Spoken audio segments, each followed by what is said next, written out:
Doctor আর হসপিটালের কর্তৃপক্ষ police ডাকে। পুলিশ আমাদের যেসব ছাত্ররা ছিল তারা বলে পুলিশটা একলা কথা বলতে দেবো না, আমাকে প্রতিনিধি পাঠাইতে হবে। পুলিশ একলা যায় ভেতরে কথা বলছে, কথা বললে আইসা বলে যে এই তোমরা যদি এই জায়গা থেকে না যাও তাহলে তোমাদের বিরুদ্ধে আমরা অ্যাকশন নেবো। এটা যদি টাকা না খাই, এই কথা কোনো মানুষে বলে? আপনারা চিন্তা করেন। এরপরে আমরা সেনাবাহিনী ডাকছি, সেনাবাহিনীর ভিতরে কথা বলছে, আইসা বলে দেখো তোমাদের একটা কথা বলি, তোমরা যার বিরুদ্ধে আন্দোলন করতে চাইতেছো তার আঙ্গুলটা আমাদের হাতের থেকে মোটা, তোমরা আন্দোলন করে কিছু করতে পারবে না।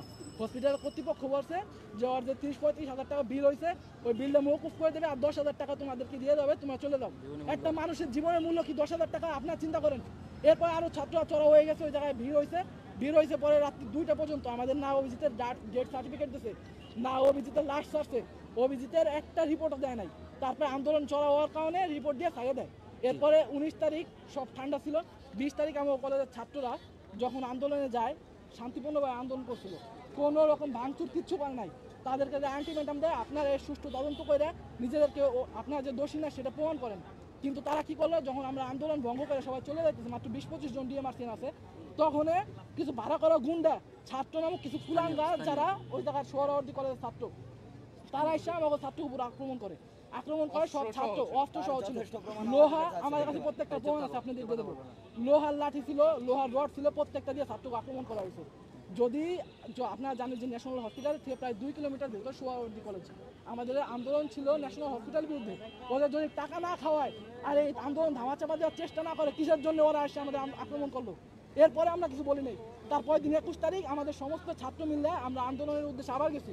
ন্যাশনাল হসপিটালের বিরুদ্ধে যে আন্দোলন শুরু করছি, তখন পুলিশের লাইন লাগাইতেছে, 100, 200, 300 পুলিশ ছিল। পুলিশ আমাকে আন্দোলনই করতে দেয় নাই। সে পুলিশের প্রোটোকলে থাকে ওই সোহরাওয়ার্দী কলেজের ওই টোকাইগুলা পুলিশের প্রোটোকলে থাকে আমাদের ছাত্র আক্রমণ করছে। আমাদের ছাত্ররা কম ছিল, দৌড়ে চলে এসে এই জায়গা থেকে আরো ছাত্র মিললে যখন ওই জায়গায় গেছে, তখন পুলিশ যখন ছাত্র দেখছে বেশি তখন টিয়ার শেল নিক্ষেপ করে। জুলাই আন্দোলনের পরে এই যে পুলিশ আবার টিয়ার শেল নিক্ষেপ করলো।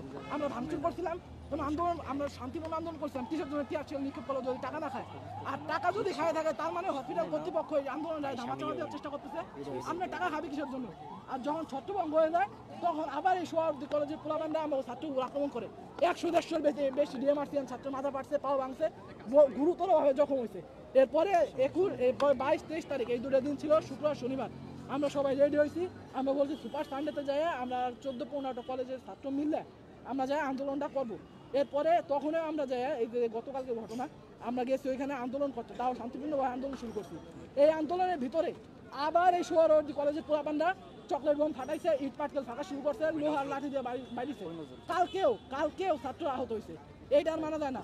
আমরা আন্দোলন করতে গেছিলাম ন্যাশনাল হসপিটাল বিরুদ্ধে, তারা তৃতীয় পক্ষ হয়ে যখন ঢুকছে 3বার আমাদের ছাত্র আহত হয়েছে। এরপরে আমরা গেছি আক্রমণ করতে, আমরা গেছি ওই সোহরাওয়ার্দী কলেজে, তখন যে সব ছাত্ররা ভাঙচুর করছে। এখন মূল বিষয়টা হয়ে দাঁড়াইতেছে যে একটা সূক্ষ্ম পলিটিক্যাল চাল দিয়ে কলেজে দাঙ্গা লাগাইতেছে। আর মূল যে অভিজিতে এই ন্যাশনাল হসপিটালের বিরুদ্ধে আমাকে আন্দোলন, অভিজিৎকে যে হত্যা করা হয়েছে, আমরা এটা ভুল চিকিৎসা বলবো না, বলবো এটা হত্যা করছে। এই হত্যা যে করা হয়েছে এটার বিরুদ্ধে যে আন্দোলনটা করতেছি, সেই আন্দোলনটা পুরোপুরি ধামাচাপা দেওয়ার চেষ্টা করতেছে। আর আজকে ছাত্ররা এসে আবার আক্রমণ করছে। সব নিউজ, সব মিডিয়াগুলোতে এই বিষয়টারে হাইলাইট করে দেখানো হইতেছে। মূলত আমরা ভুলে যাইতেছি যে এই হসপিটালটা কত বড় ডাকাইত। আচ্ছা, ডেঙ্গু ট্রিটমেন্টের জন্য 30-40 হাজার টাকা ওষুধ লাগে কোন জায়গায়? আপনি বলেন 2 দিনে 30-40 হাজার টাকার ওষুধ লাগে কোন জায়গায়? আমাদের কাছে রিপোর্ট আছে, রিসিট আছে। অভিজিতের 17 তারিখের ALT/SGPTর মাত্রা ছিল 141 ইউনিট পার লিটার, আমাদের কাছে রিপোর্ট আছে। এটা স্বাভাবিক থাকার কথা 50-এর নিচে, একটু বেশি ছিল। তাহলে তারা চেষ্টা হবে এটা কমানোর। একজন লিভার সিরোসিস রোগীর থাকে 200 থেকে 250 উপরে কোনোদিন যায় না। তারা এমন কি ট্রিটমেন্ট করলো যে 1692 ইউনিট পার লিটার হয়ে গেল লিভার সিরোসিসের মাত্রা, এই 16 ইউনিট পার লিটার হয়ে গেল ALT/SGPTর মাত্রা। শুধু এইটাই না, প্রায় 33.85 গুণ বেশি। আচ্ছা, আজকের বিষয়টা আমি বলি যে আমরা আজকের বিষয় যদি আলোচনা করতে চাই তাহলে আমরা করতে পারতাম, কিন্তু আমরা প্রথমের থেকে বলতেছি যে আজকের এই যে ঘটনা ঘটছে, গতকালকে যে ভাঙচুর হয়েছে, এইগুলোর কারণে পুরো আন্দোলনটা ধামাচাপা করে গেছে। এই ন্যাশনাল হসপিটালের মতো যে ডাকাত একটা হসপিটাল আছে যারা চিকিৎসা ব্যবসা করে, এটা পুরোপুরি আন্দোলনটা চাপা পড়ে যাচ্ছে। তাই আমরা চাই না যে এই ব্যাপারে কোনো কথা হচ্ছে। আপনাদের আমরা অনুরোধ করবো, সরকারের কাছে অনুরোধ করবো, যদি তাদের কাছে এই নিউজটা যায় থাকে, যে আমরা জুলাইতে যখন ছাত্ররা লাশের পর লাশ দিয়েছে, আর লাশের পর লাশ বিষয় পাওয়ার পরে যখন এই তারা ক্ষমতায় বসছে উপদেষ্টারা, তাদেরকে আমরা এমনি ক্ষমতায় বসাই নেই। চাই একটা সংস্কার হোক, তারা যদি এই নিউজটা দেখে থাকে তাহলে এইটা দ্রুত থেকে দ্রুততর পদক্ষেপ নিয়ে এই হসপিটালে বয়কট করা হোক, এটা লাইসেন্স বাতিল করা হোক। কারণ 16 থেকে 18 তারিখ পর্যন্ত এটা বিচার তো আমরা চাই। 16 আচ্ছা বলি 16 থেকে 18 তারিখ পর্যন্ত যতগুলো ইয়াং বয়সী ছেলেরা আইসিইউতে ঢুকছে প্রত্যেকটা লাশ হয়ে বাইরেছে, একটা ছেলে ভালোভাবে বাঁচতে পারে নাই। আপনি কি মনে করেন এটা যদি ডাকাতি না এটা কি? আমরা এখন চাই যে যদি সরকার সঠিক পদক্ষেপ নেয় এই হসপিটালের লাইসেন্স বাতিল করা হোক বা স্থগিত করা হোক, বা এত বড় এত পরিমাণে একটা শাস্তি দেওয়া হোক যেন পুরো বিশ্বের কাছে এটা একটা দৃষ্টান্ত হয়ে থাকে। কোনো ইয়াং বয়সী ছেলে সুস্থ হয়ে জানি এইভাবে কম বয়সে তার প্রাণ ধরে রাখতে না হয়।